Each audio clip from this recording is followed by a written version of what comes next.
Hi friends, welcome to Indian recipes. இன்றைக்கி நம்ம சுவையான பால் பன் ரெசிபி எப்படி செய்கிறதுன்னு பார்க்க போகிறோம். பால் பன் வந்து பார்த்திங்கன்னா கடையில் நம்ம சாப்பிட்ருப்போம், ஆனால் வீட்டில் செஞ்சு சாப்பிட்ட அனுபவம் நம்மளுக்கு இருக்காது. ஆனால் இது செய்கிறது வந்து பார்த்திங்கன்னா ரொம்ப ரொம்ப ஈஸி. சிம்பிளாக ஈஸியாக முடிச்சிடலாம். இது செய்கிறதுக்கு 1 மணி நேரம் தான் பிடிக்கும். டக்குன்னு செஞ்சு எடுத்துடலாம்.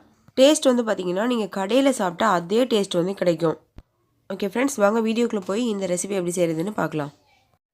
இந்த ரெசிபி செய்கிறதுக்கு ஃபஸ்ட்டு ஒரு மிக்சிங் பவுலில் இந்த கப்பில் 2 கப் அளவுக்கு மைதா மாவு எடுத்து வச்சுருக்கிறேன்.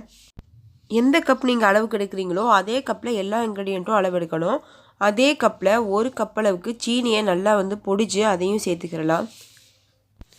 அடுத்து இதில் ஒரு அரை ஸ்பூன் அளவுக்கு பேக்கிங் சோடா வந்து சேர்த்துக்கலாம்.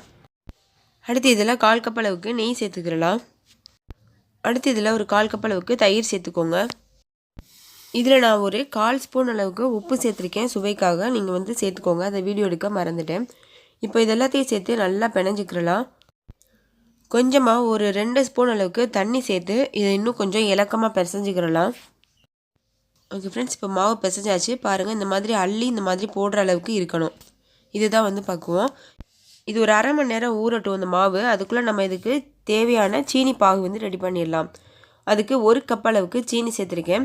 சேர்த்துட்டு 2 கப் அளவுக்கு தண்ணி சேர்த்துக்கோங்க. 1 கப் சீனிக்கு 2 கப் தண்ணி சேர்த்துட்டு இதை நல்லா வந்து கொதிக்க விடலாம். பாருங்கள், சீனி நல்லா கொதிச்சிருச்சு. இதை வந்து நம்ம கம்பி பாகு பதத்துக்கு காய்ச்சிக்கிற போகிறோம்.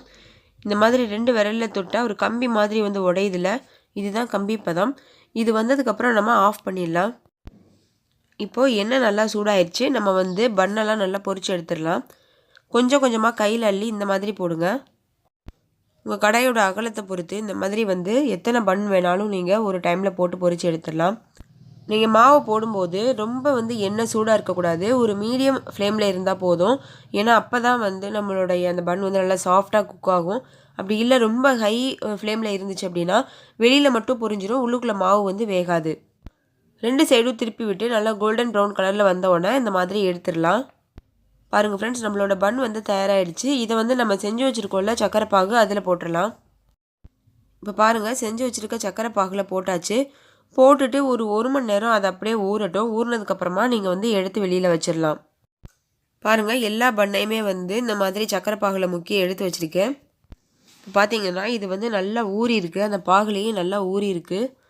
உள்ளுக்குள்ளே பார்த்தீங்கன்னா அந்த பாகு நல்லா வந்து அப்சர்வ் பண்ணியிருக்கு. அந்த பன் வந்து சாப்பிட்றதுக்கே அவ்வளோ சாஃப்டாக ரொம்ப சூப்பராக ஜூஸியாக இருந்தது. கண்டிப்பாக நீங்களும் ட்ரை பண்ணி பாருங்கள். ட்ரை பண்ணிவிட்டு உங்களோட எக்ஸ்பீரியன்ஸை கமெண்ட்டில் என் கூட ஷேர் பண்ண மறந்துடாதீங்க.